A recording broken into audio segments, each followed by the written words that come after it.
Hi guys, welcome back to the channel. On today's episode, something that I've been asked for quite a few times now, and that is around the cost of my 2023 rear-wheel drive Tesla Model 3 standard range. So I'm going to let you know how much it costs, what I pay per month, insurance cost, and charging costs. So keep it here.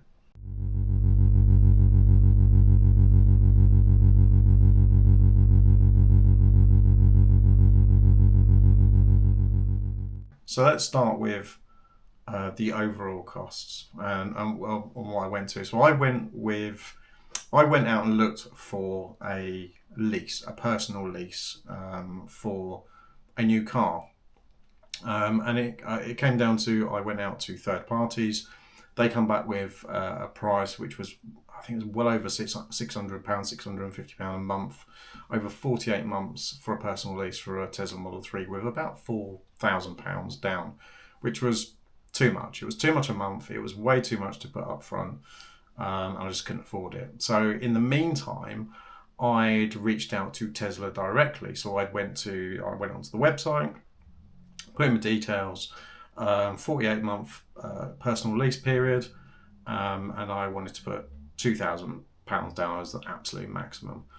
They come back subsequently with £560 per month, with an initial deposit of £2,360.29. That includes the deposit of £2,000, registration fee and admin fee that you pay regardless. So that was put down, and about 3 months later I got my car. Subsequently then been paying £560 per month, and that is, like I said, over a period of 48 months.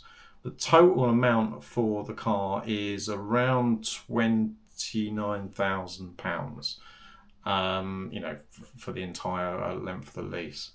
Obviously with that, that's I think quite average and a little bit cheaper, I think, than most that I could find, and certainly with the deposit that I wanted to put down.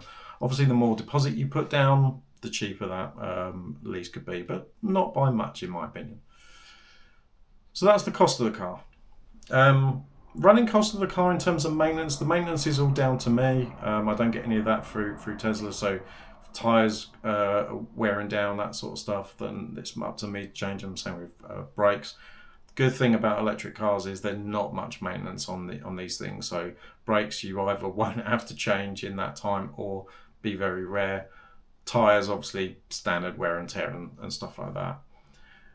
So that's good. It's so far so good. I'm probably about 6,000 miles in.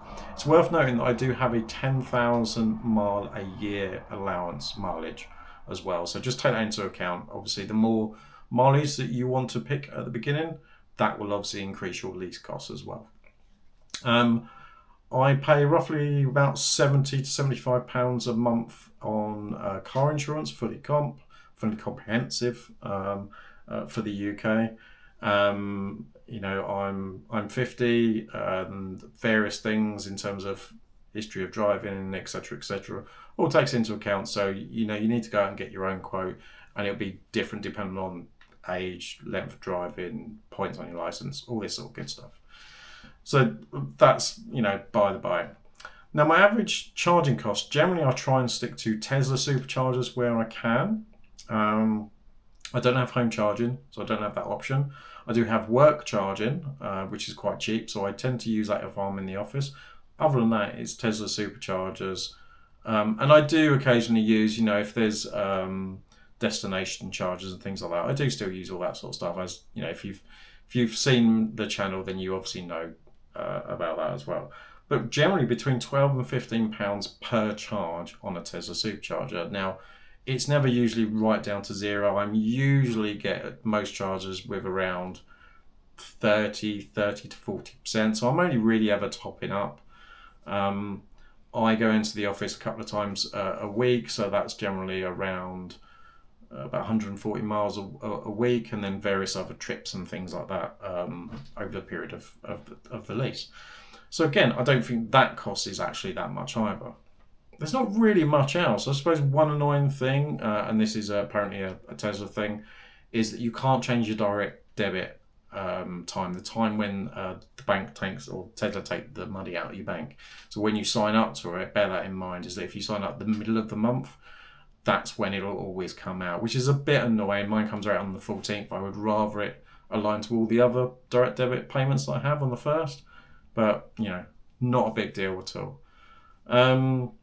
But yeah, that's generally the cost of the car. I'm not doing anything special. People seem to think because I've got a YouTube channel, I can afford a Tesla, and that's what we all do. We get a YouTube channel and everyone drives a Tesla because we can afford it through this lavish lifestyle of a YouTuber. Unfortunately, that's not true. If only that was true. But yeah, this is all hard-earned money for myself. I have a day job, and that's what I pay per month, etc. So hope you found this informative. If you're looking for a Tesla or anything to do with Tesla, there is a referral code in the description from my Tesla that gives me miles, and it gives you guys some discount here and there and things like that. There's various other camera stuff and various other affiliate links down there. Feel free to check them out. Don't forget to do like, share and subscribe. And until next time, thanks for watching, guys. Bye.